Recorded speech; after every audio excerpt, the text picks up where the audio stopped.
Момент осознания Чонгука. Теперь, после объявления хайп, все стало ясно.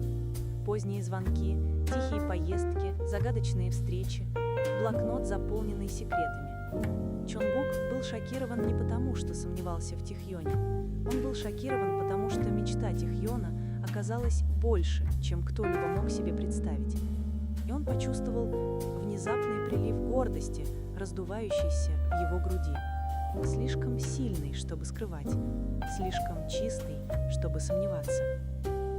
Он не просто наблюдал за тем, как творится история, он наблюдал, как Тихьон становится легендой, которой ему суждено было стать. В тот момент, когда пресс-конференция закончилась, здание наполнилось движением. Руководители пожимали друг другу руки, сотрудники бежали готовить пресс-релизы, телефоны звонили непрестанно. Но Чонгук ничего этого не слышал. Он уже шел по коридору длинными, решительными шагами. Каждый шаг отдавался эхом по полированным полам хайпа. Его сердце колотилось в груди не от паники, а от всепоглощающей смеси гордости, неверия и эмоций, которые грозили выплеснуться наружу. Он дошел до личной комнаты ожидания Тихьона, остановился, перевел дыхание, затем один раз постучал и толкнул дверь. Внутри Тихьон сидел один, откинувшись на диване с закрытыми глазами, словно осмысляя тяжесть мира, в который он только что вступил. Его телефон безостановочно вибрировал рядом. Сообщения от представителей индустрии, коллег-артистов, продюсеров, руководителей, поздравления, похвалы, приветствия его в кругу мировой творческой элиты. Он не поднял глаз, пока не почувствовал чьего-то присутствия.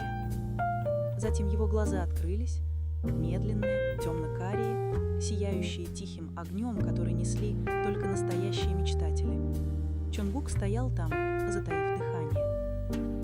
На мгновение оба молчали. Воздух был пустым, почти священным, словно момент, подвешенный во времени, между прошлым и будущим, юностью и зрелостью, дружбой и наследием. Наконец, Чонгук выдохнул. «Ты реально это сделал?» Тихьон улыбнулся мягко и почти застенчиво. Такой контраст с тем, что он только что объявил, потрясшим мир. «Я же говорил тебе», — мягко ответил он. «Увидишь, когда будет готово». Эмоции переполняют. Чонгук медленно подошел, все еще ошеломленный. «Но ты не сказал мне, что это будет так масштабно». Его голос легко дрогнул. Тихьон легко пожал плечами, но глаза были полны эмоций. «Я не хотел никому говорить до тех пор, пока не смогу это доказать, пока это не станет реальностью». Грудь Чонгука сжалась. Он слишком хорошо понимал это чувство.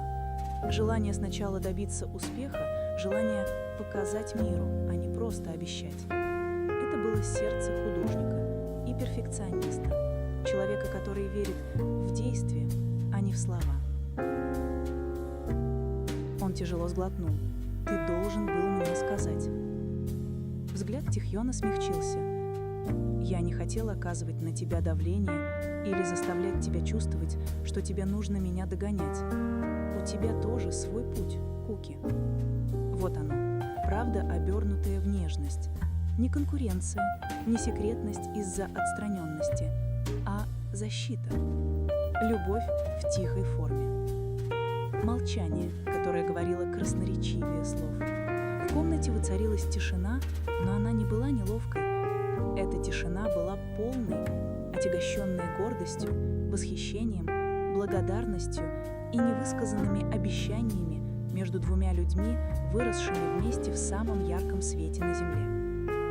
Годы репетиций, годы ночных слез и мяха, годы общих мечт, общих страхов, общих побед. Горло Чонгука сжалось.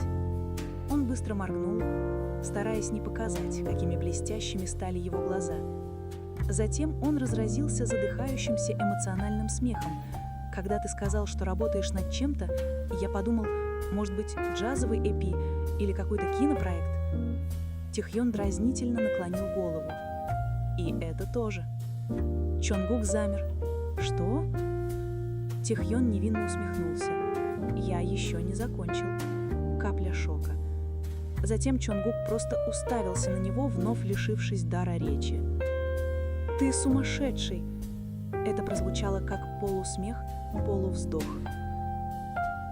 Тихьон лишь шире улыбнулся, глаза его прищурились. «Может быть, но ты всегда верил в меня первым». И вот тогда Чонгук потерял самообладание. Он опустил голову, голос едва слышен.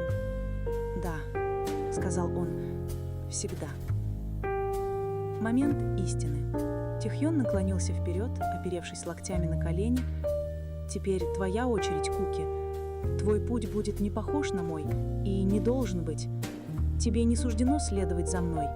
Тебе суждено построить свой мир». Чонгук уставился на него, по-настоящему